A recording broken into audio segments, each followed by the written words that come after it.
శైలేష్ నాకు చాలా హ్యాపీగా అనిపిస్తుంది. శైలేష్ చాలా చాలా చాలా మంచి ఏమంటారు, చాలా కమ్యూనికేషన్ స్కిల్స్ బ్రహ్మాండంగా ఉంటాయి. అంటే ఎవరినైనా ఒప్పించగలడు, ఏదైనా చేయగలడు. అండ్ నాకు తను చాలా సరదాగా హ్యాపీగా సినిమాలు చేసుకుంటూ వెళ్ళిపోతారు. అది క్రైమ్ థ్రిల్లర్ అయినా సరే, మీరు షూటింగ్లో ఉన్నప్పుడు శైలేష్తో ఎక్స్పీరియన్స్ చాలా సరదాగా ఉంటుంది, చాలా ఫన్ ఉంటుంది.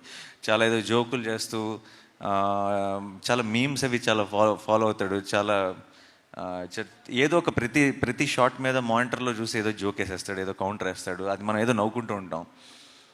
నాకు I always felt that there is a lot of love for cinema in general. అంటే ఈ తన సినిమా అనే కాదు, ఏ సినిమా అయినా సరే దాంట్లో తను పికప్ చేసుకునే చిన్న చిన్న విషయాలు కానీ చాలా సినిమా అంటే పిచ్చి ప్రేమ ఉంది. ఆ ప్రేమను అర్థం చేసుకునేంత వయసు ఇంకా లేదేమో అనిపించేది నాకు ఫస్ట్లో. తనకి సినిమా మీద ఉన్న ప్రేమ, తనకి సినిమా మీద ఉన్న కసి, తను ఆడుతూ పాడుతూ సినిమా చేస్తేనే అది హిట్ అయిపోతుంది. తను పూర్తిగా ఇంటెన్స్గా లోపలికి దిగి నేను ఇంకేం చేయగలను అని పూర్తిగా ఎక్స్ప్లోర్ చేయలేదేమో అని బిగినింగ్లో అనిపించేది. అలా నేను చూస్తూనే ఉన్న సినిమాకి ఒక మెట్టు దగ్గర అవుతున్నాడు. అండ్ హిట్ 3కి ఎందుకో చాలా విషయాల్లో నేను when I had this conversations post production అప్పుడు కానీ ఇంకోచాడు కానీ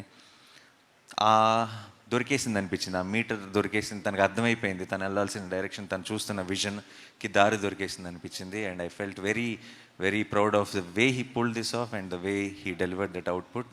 thank you so much Shailesh.